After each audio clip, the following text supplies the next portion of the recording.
Essa física, o Júlio Batista sempre foi diferenciado, né, Capelanes? Um atleta que a gente acompanhou bem de perto e que realmente fez muita diferença, foi daqueles diferenciados. É verdade, um abraço pro Júlio, prazerzaço, gente boa demais. A gente tá conversando desde o ano passado também, porque o Júlio é um homem do mundo, né? Tá no Japão, tá na Espanha, agora tá no Brasil, tem que aproveitar o homem aqui. Agora, Júlio, uma curiosidade, a gente tá aqui às portas de uma Copa do Mundo, né? Eu não sou saudosista, mas eu amo a história do futebol. Se é uma história do futebol, eu gosto de conversar com um ex-jogador que já esteve dentro de campo e que já esteve disputando com jogos importantes com a camisa da seleção brasileira.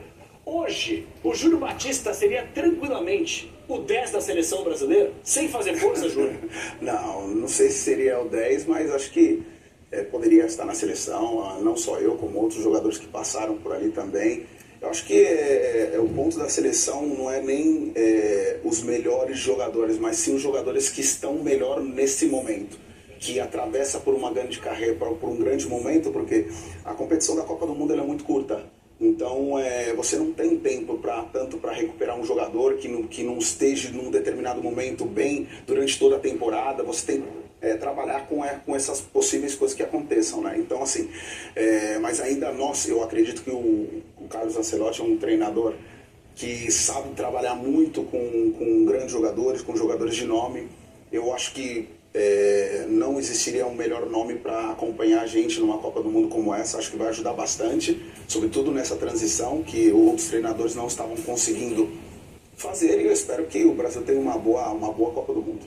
João Pedro Sgarbi, se ele estivesse no São Paulo, tranquilamente estaria em Barueri no final de semana, né? Já titular, aquela coisa toda. Mas qual é a sua pergunta aí pro Júlio? Júlio, eu tava aqui falando com o bebê do Ronaldo, né? Sim, bebê. A gente tem aqui hoje o Cicinho um bebê quietinho. Galáctico. Galáctico. Como que era o Cicinho no passado? Eu quero saber do Cicinho aqui. Como que era jogar o Cicinho no Real Madrid? Como que era o Cicinho?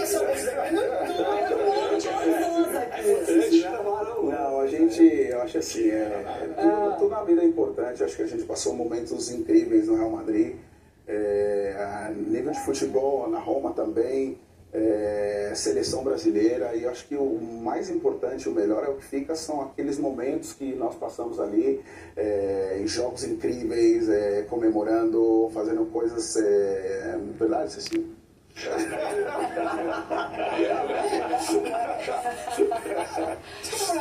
Cici, você também lembra de alguma coisa assim? Do Batista? Uma das lembranças nossas bacanas assim foi o jogo contra o Zaragoza, que nós tínhamos que reverter um placar de 5 na Copa do Rei, que o treinador acabou colocando o time reserva, depois voltou o time titular no segundo jogo. Nós ganhamos esse jogo de 4-0. Com o gol do Roberto Carlos, eu fiz o gol com 57 segundos, Robinho, Roberto Carlos, Ronaldo, e no último minuto ele deu uma bicicleta na trave, lembra? Pro estádio.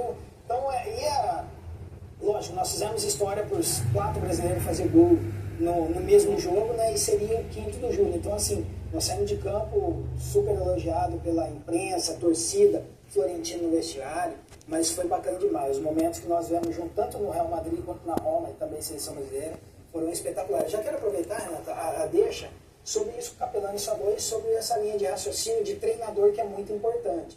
Essa mentalidade europeia. Você falando no momento dos melhores, você vê o Neymar na Copa do Mundo? O treinador? Olha, eu acredito que um jogador como o Neymar, eu tentaria recuperá-lo, porque é um jogador com tanto talento que ele pode decidir jogos para o Brasil.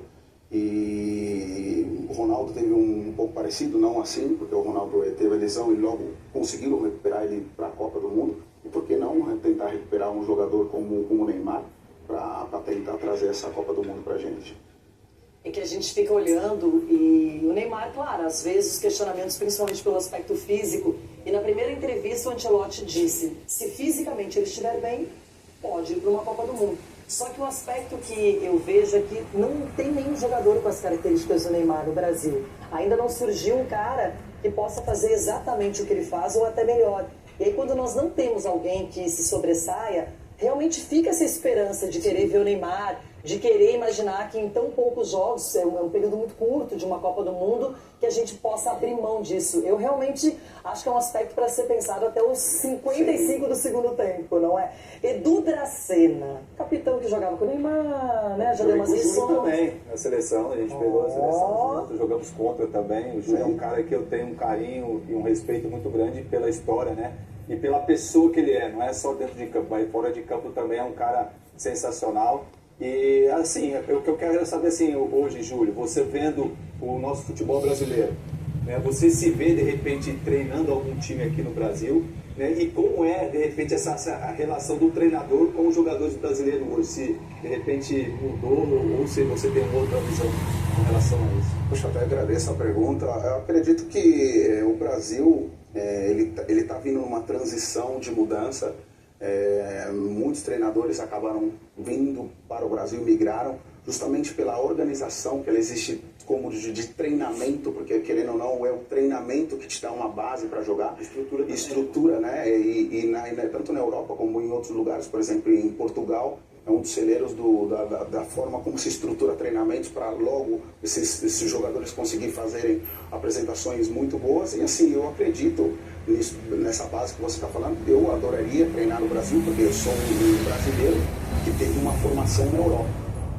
E eu acredito com essa mistura, talvez eu possa dar aquilo que eu acredito para o futebol brasileiro e com os meus pensamentos, com a ideia que eu peguei da Espanha, com a ideia que eu tenho do Brasil. E eu acho que a relação do jogador, do treinador com o jogador é muito simples. O treinador ele tem que ser honesto.